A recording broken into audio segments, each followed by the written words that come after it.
बाबा, जैसे जैसे ध्यान करते जाता हूँ और ठहराव का अनुभव होता है, उसको जीते जाता हूँ।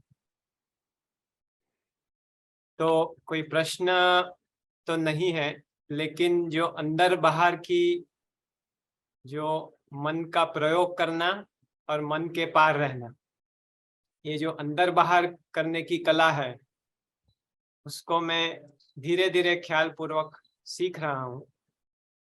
तो मुझे ऐसे ख्याल आता है कि जो भी अनुभव ध्यान से आया है, उसको एक तरह से मैं बुद्धि में संस्कार बना दूं, जिससे कि जब भी ऐसा मौका हो कि मैं मन में जैसे लोभ लोभ उठे, तो मेरा वो संस्कार भीतर खड़ा हो जाए कि इस तरफ नहीं जाना है। तो क्या ये ठीक है बाबा, ऐसा ऐसी समझ, या होश से इसको किया जाए? देखो, जीवन बड़ा रहस्यमय है और धर्म की यात्रा तो बहुत ही ज़्यादा रहस्यमय है।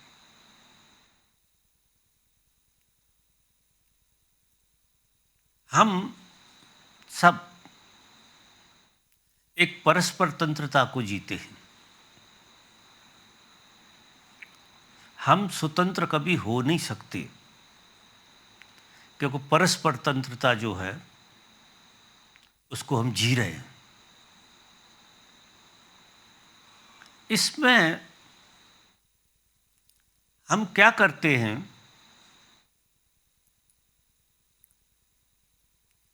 कि अपने को दूसरों से भिन्न मानते हैं।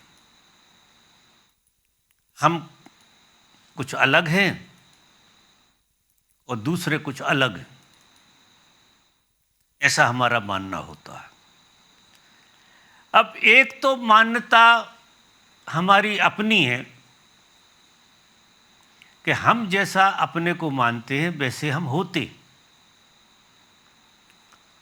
एक मान्यता तो ये है, और दूसरी मान्यता ये है कि जैसा हम दूसरों को मानते हैं ऐसे हम होते हैं।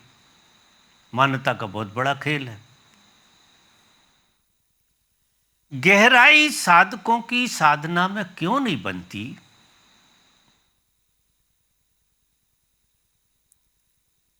उसका मूल कारण है परस्पर तंत्रता। हम अकेले इस तरह से यात्रा करें, बहुत मुश्किल मामला है। चीज़ें आएंगी, अनुभव घटेंगे, बहुत सारी बातें होंगी और ऊपर नीचे सब कुछ चलता रहेगा। कारण कि एक परस्पर तंत्रता काम करती रहती है। हम अपने को ही नहीं जीते, औरों को भी जीते हैं। निश्चित ही लोगों के बीच में रहते हैं तो औरों को भी जीना पड़ता है। अब औरों को हम किस तरह से मानते हैं? जिस तरह से मानते हैं उसी तरह से जीते हैं, क्योंकि यहां कोई और नहीं है। ये आपके ही चेहरे हैं सब तरफ। जो यहां दिखाई दे रहा है वो आप ही है रूप बदल के, ऐसा मानिए। क्योंकि यहां एक का खेल चल रहा है, यहां अनेक तो है ही नहीं। अनेक दिखाई देते हैं, और अनेक दिखाई देते हैं अनेक रूपों में, अनेक भाव दशाओं में। यही विडंबना है।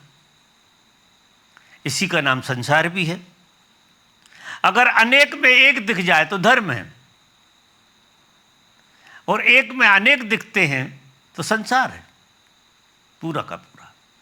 तो यहां आदमी को अपनी दृष्टि गहरी करने के लिए दूसरों को देखने का ढंग बदलना पड़ेगा। जैसे तुम्हारे अंदर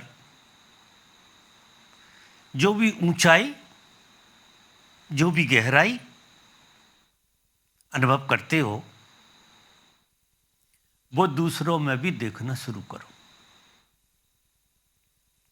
यात्रा इतनी सरल हो जाती है कि करीब करीब हम मंजिल पर ही खड़े होते हैं। और जब हमारी जो अवस्था है जैसी हमारी, उससे ऊपर मानना तो अहंकार के लिए बहुत मुश्किल है कि कोई हमसे ऊपर है। ये मानना बहुत मुश्किल होता है करीब करीब, और मानता भी है तो कोई एक दो लोग होंगे, बाकी आम जनता से तो हम बहुत ही बढ़िया हैं, ऐसा सबको लगता है। यदि दृष्टि इतनी सरल हो जाएगी यात्रा, यदि दृष्टि इस तरह की बन जाए कि जैसी स्थिति आपकी है वैसी सबकी है, क्योंकि कोई और है ही नहीं, और आपकी जो अच्छी स्थिति आप अनुभव कर रहे हैं वो सब में देखना शुरू कर दो, सब में उस व्यापकता को देखो। फिर आपके अंदर जो अप डाउन आते हैं और कन्फ्यूजन भी आते हैं, वे सारे के सारे विदा हो जाएंगे। कारण क्या है कि ये कोई कहीं कोई है ही नहीं, ये हमारी मान्यता का खेल है। हम जिसको जैसा मानते हैं वैसा वो हो जाता है हमारे लिए। अब वो जैसा है वैसा है, लेकिन हमारे लिए वैसा ही हो जाता है जैसा हम मानते हैं। तो फिर हम उसको जीते हैं, जैसा हम मानते हैं वैसा हमें जीना पड़ता है। कोई दोस्त है तो हम उसकी दोस्ती को जिएंगे, कोई हमारे लिए मान्यता से दुश्मन है तो हम उसकी दुश्मनी को जिएंगे, कोई हमारे लिए परमात्मा है तो हम उसके परमात्मा भाव को भी जिएंगे। इसीलिए तो गुरु की बड़ी महिमा है। तो जैसे मैं कह रहा था कि हमारी मान्यता जैसी होती है तो सामने की चीज़ें वैसी हो जाती हैं। जैसे हमारा कोई दुश्मनी का भाव है तो हम किसी को दुश्मन मानते हैं, और मज़ा देखो कि वो दुश्मनी को हम जीते हैं। और कोई हमारा मित्र है तो हम मित्रता को जीते हैं, और कोई हमारे लिए भगवान है ऐसी मान्यता है तो हम भगवत्ता को जीते हैं। गुरु का इसलिए तो महत्व है कि गुरु में लोग बाग, उनके शिष्य जो बड़े प्रेम में हैं, एक ही संभावना होती है कि गुरु में वो भगवान देखते हैं। गुरु ब्रह्मा, गुरु विष्णु, गुरु देवो महेश्वरा, गुरु में देखते हैं। अब वो रिफ्लेक्ट होकर तुम्हें दिखाई देता है, क्योंकि यहां सब रिफ्लेक्ट होकर दिखाई देता है। यहां सीधा सीधा तुम्हारे भीतर कुछ भी नहीं है, तुम खाली हो, कुछ भी नहीं है तुम्हारे भीतर। ना बुराई है, ना अच्छाई है, ना ऊंचाई है, ना नीचाई है। तुम कोरे पन्ना हो बिल्कुल, लेकिन तुम्हारी किताब पे तुम रोज लिखते हो, और जो देखते हो वो लिख लेते हो, और उसी की मान्यता को जी के वैसे हो जाते हो। तो गुरु इसमें बड़ा काम में आता है। उसमें तुम श्रेष्ठ देखते हो, तुमसे श्रेष्ठ कम से कम तुम गुरु में देख पाते हो कि कोई तुमसे श्रेष्ठ है। तो वो जो श्रेष्ठता है वो तुम्हारे भीतर जन्म जाती है। तो अब इससे कुंजी हाथ लगती है कि जब हम गुरु में ऐसा देखते हैं तो हम पूरा बदल जाते हैं, पूरी दृष्टि बदल जाती, पूरा होना बदल जाता है, जीना बदल जाता है। सिर्फ मान्यता से, श्रद्धा हो, मान्यता हो, जैसे सच्ची दोस्ती होती है, ऐसा सच्चा प्रेम जब किसी से होता है तो ठीक तुम वही का वही जीने लगते हो। क्योंकि यहां ये तय कर लो आप कि आपका अपने भीतर कुछ भी नहीं है, ना तो अच्छाई है ना बुराई है, कोरा पन्ना हो बिल्कुल। और उस कोरे पन्ने पे तुम्हें रोज लिखना पड़ता है। ज्यादातर बुराइयां लिख लेते हैं क्योंकि ज्यादातर लोगों की बुराइयां नजर आती हैं, और वो बुराइयां हमारे पन्ने को भर देती हैं पूरा, एक आध जगह छूटती है, नहीं पूरा पन्ना भर जाता। अगर हम लोगों में अच्छाइयां ढूंढें, बस दृष्टि बदल लें, अच्छाइयां देखने लगे, तो हम जैसी जैसी अच्छाइयां, अब ये धीरे धीरे चलेगा, धीरे धीरे होगा। लेकिन ये इतना बढ़िया सूत्र है कि पहले तो मान लो कि तुम तो कोरी किताब हो, ये सब बाहर से लिखा होता है, और ये सारा का सारा हमारी मान्यता का खेल है। जैसा हम मानेंगे वैसा लिखा हो जाएगा भीतर, और उसको हमें जीना पड़ेगा। फिर पीड़ा भोगो तो आपकी मान्यता है, आनंद भोगो तो आपकी मान्यता है। आज भी तुम्हारे जीवन में जितना आनंद आ रहा है, कहीं किसी को श्रेष्ठ मान के आ रहा है, और आज भी जीवन में जितना कष्ट हो रहा है, किसी को निकृष्ट मान के हो रहा है, क्योंकि आपने अपनी किताब पे लिख लिया। और वो किताब जो है आपकी हिस्ट्री में रखी हो जाती है, चाहे जब पन्ना पलट लेते हो। लोग कभी भी पन्ना पलट लेते हैं, ऐसा खेल होता है। तो इसमें जो सूत्र है बड़ा काम का है। आप सवेरे से शुरू कर दो ये प्रयोग कि आप, और ऐसा कोई व्यक्ति नहीं है जिसके अंदर श्रेष्ठता ना हो, तो दोस्ती करो उसकी श्रेष्ठता से, तो रोज श्रेष्ठ लिखा हो जाएगा इधर पन्ने पे। और फिर आप देखो आपकी गहराई कैसे बनती है। अकेला आदमी कितने जूझता रहे अपने से, क्योंकि यहां परस्पर तंत्रता है। दूसरे हमारी किताब में कुछ लिख ही देते, लिखना हो ही जाता है, क्योंकि चारों तरफ जे रहस्यमय है सारा खेल। इसलिए धर्म की यात्रा बहुत लोग करते हैं, लेकिन उनकी समझ में बैठता नहीं है, थकते हैं, परेशान होते हैं, लेकिन उनको कुछ समझ नहीं बैठता है कि कहाँ यात्रा जा रही है, हम कितनी दूर जा रहे हैं। किसी क्षण में आप इतने नज़दीक होते, जैसे गुरु से प्रेम घटा, और उससे जो लिखा होगा वो आपको परमात्मा बना देगा, और फिर किसी और से लिखा होगा वो आपको कुछ बना देगा।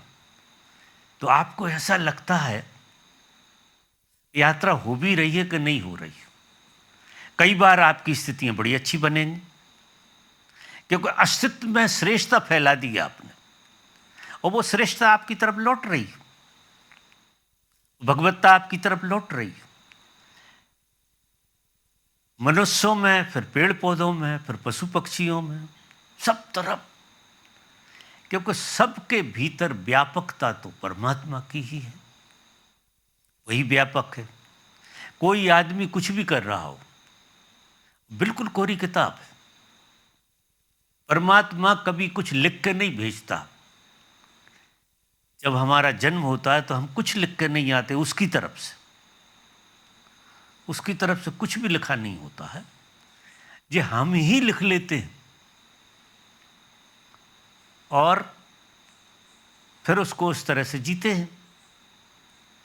तो सबकी यात्रा बहुत अच्छी हो रही है, लेकिन बहुत जूझ रहे हैं यात्रा में लोग, समझ का अभाव है। इतनी अच्छी अच्छी यात्रा कर रहे हैं लोग बाग, बहुत अच्छी यात्रा कर रहे हैं, कुछ पल उनके बहुत बढ़िया हो जाते हैं, भगवत्ता को खुल जाते हैं तो उनके पल बड़े अच्छे होते हैं, लेकिन 24 घंटा खुले नहीं रह सकते। 24 घंटे में जो विकार इतने पकड़ जाते हैं उनको, क्योंकि वो दृष्टि ऐसी आदत पड़ी हुई है देखने की, तो वो ऐसा देख लेते हैं, और फिर वो अपने पे संदेह करने लगते, अपने से भरोसा खोने लगता है, क्योंकि जैसा जियोगे भरोसा तो उसी पे करना पड़ेगा।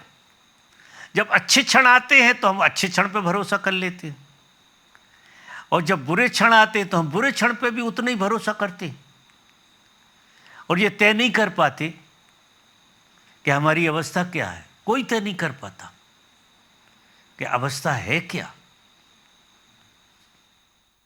तो करना समझ से काम है। समझ का उपयोग करना चाहिए हर एक साधक को। जितना अच्छी समझ का उपयोग करेगा, विधायक समझ, श्रेष्ठ समझ से अगर हम जिएंगे, और साधना भी, साधना इसके साथ साथ चलेगी जरूर, क्योंकि साधना अगर नहीं होगी तो तुम्हारे भीतर श्रेष्ठ देखने की भाव दशा पैदा नहीं होगी। साधना श्रेष्ठ देखने की भाव दशा पैदा करती है, और भाव दशा जब हम पे उतरती है तो हमारी किताब में श्रेष्ठ लिख देती है। इसलिए साधना भी अनिवार्य है और समझ भी अनिवार्य है। दोनों चीज़ें अनिवार्य है। साधक को प्रतिदिन धूल झड़ाते रहना चाहिए, साधना करना चाहिए। साधना से उनका बीइंग निखरता है, और बीइंग निखरता है तो उसकी दृष्टि साफ होती है, उससे श्रेष्ठ पकड़ में आने लगता है लोगों में। हम में तो साधना ही में हो जाता है, जो भी श्रेष्ठ होता है वो उछल जाता है, और दूसरों में देख लेना बहुत बड़ी बात है। तो थोड़ी सी समझ साफ जब होती है तो वो लकड़ी का टेढ़ापन मिट जाता है सबके भीतर से, और टेढ़ापन जब मिट जाता है तो हमें उसके अंदर बहुत कुछ, हर आदमी गजब का रहस्यपूर्ण है, जैसा वो दिखाई देता है ऐसा नहीं, बहुत रहस्यपूर्ण। यानी कोरी किताब में लगी आखिरी में देखोगे इतना रहस्यपूर्ण है कि तुम उसका कुछ भी पता नहीं लगा सकते। कुछ भी पता लगाओगे वो सब भ्रमणाएं रहेंगी। वो कोरी किताब है, आप भी कोरी किताब। अब कोरी किताब पे कोरी किताब क्या लिखेगी? इसलिए गुरु शिष्य एक हो जाते हैं, क्योंकि इतनी कोरी किताब होती है कि वहाँ कुछ लिखने बचता ही नहीं। और जब सामने वालों के बीच में आप और सामने वाले एक से होने लगे, ऐसा दिखाई देने लगे, जीवन महा आनंद है। फिर आनंद अकेले नहीं पचता। आप सोचो कि आंख बंद करके बैठ बैठ के कमरे में बैठ के अकेला आप आनंद को पचा लेंगे, ऐसा नहीं। ये अकेला नहीं पचने वाला, ये तो फैलेगा, फूलेगा, बढ़ेगा। जैसी जैसी तुम्हारी आंख देखेगी तो सामने वाले के अंदर भी रूपांतरण होगा। आंख का बहुत बड़ा खेल है। आप किस दृष्टि से किसको देखते हैं उसका बहुत प्रभाव पड़ता है। जिस दृष्टि से आप देखते हैं उस दृष्टि का दूसरों पर प्रभाव पड़ता है। प्रभाव कोई बातचीत की बात नहीं है, मौजूदगी की बात है। आप अच्छी मौजूदगी में जब अच्छी आंख से किसी को देखते हैं वो बदलता है। अब वो बदलता है यानी तुम बदलते हो, तुम और गहरे होते हो। इसलिए लोगों के साथ व्यवहार से आपकी यात्रा गहरी होती चली जाती है। व्यवहार बड़ी गजब की चीज है, बहुत ही गजब की चीज है। जिस ढंग का व्यवहार किया जाता है उस ढंग के परिणाम आते हैं। तो हम सब फिजूल की जिंदगी जी रहे हैं। अभी जैसी जी रहे हैं, जो लोग जी रहे हैं वो फिजूल की जिंदगी जी रहे हैं कि रोज अपनी किताब को खराब कर रहे हैं, कोरी किताब को खराब करते रहते हैं। तो साधना अनिवार्य जो आप कर ही रहे हो, बस थोड़ी सी समझ को और जोड़ो। जैसे जैसे आपकी समझ जुड़ेगी उसमें जो सूत्र मैंने बताया आज, उस सूत्र को पकड़ कर चलना और जीना। तो आप कल से आज, क्योंकि इसमें एक अलग तरह का विकास है। विकास तो है कि ऐसा फैलेगा, फिर ये विकास गहराई अंदर और विकास बाहर, इस तरह से फैल जाता। चार आदमी भी खुश हो गए, खुश होने का मतलब ये है कि उनकी दृष्टि साफ हो गई, उनको नजरिया मिल गया देखने का। आपके बोलने से, आपके होने से, आपके जीने से नज़रिया बदला। जितना नज़रिया लोगों का बदला उतना नज़रिया आपका भी जो अंधेरा था वो भी छट गया। क्योंकि ये इतनी परस्पर तंत्रता का खेल है कि बहुत परस्पर तंत्रता है। अकेले कम्बल ओढ़ के सोने वाला काम नहीं, ये ऐसा खेल है। एक तपस्या है जी, और बड़ी मज़ेदार तपस्या है, क्योंकि जीवन का यही तो आनंद है, पाने से ज़्यादा बांटने का आनंद, गजब का बांटने का आनंद। अगर दृष्टि साफ हो जाए, आंखों से बांटो, पांचों इंद्रियां इसी काम में लग जाएं, बांटने के काम में लग जाएं। अभी पांचों इंद्रियां भूखी रहती हैं तो शोषण के काम में लगी रहती हैं, फिर पांचों इंद्रियां बांटने के काम में। अगर किसी को छुओगे तो पवित्रता आएगी छूने में भी। अभी तो हम किसी को छूते हैं उसको निचोड़ने में, लोग गले मिलते हैं जैसे एक दूसरे को निचोड़ रहे हों, दो ही नंगे और एक दूसरे को निचोड़ते रहते, हाथ में कुछ लगता नहीं और उससे वो प्रेम कहते। नहीं, निचोड़ने की जरूरत नहीं है। आप भर के जियो, और आप इतने भरे हो कि आपको किसी की जरूरत नहीं है, किसी की जरूरत नहीं पड़ती किसी को। आप इतने भरे हो, फैल सकते हो, कितने ही फैलते जाओ उतने भरते जाओगे। ये तो पूर्ण से पूर्ण निकलता रहता है और पूर्ण पूर्ण बना रहता है, उसको आनंद रहता है। तो मेरे ख्याल से सभा पूरी हो गई। अब किसी का प्रश्न है नहीं, और अंग्रेजी हिंदी करने का कार्यक्रम आप कर लेना।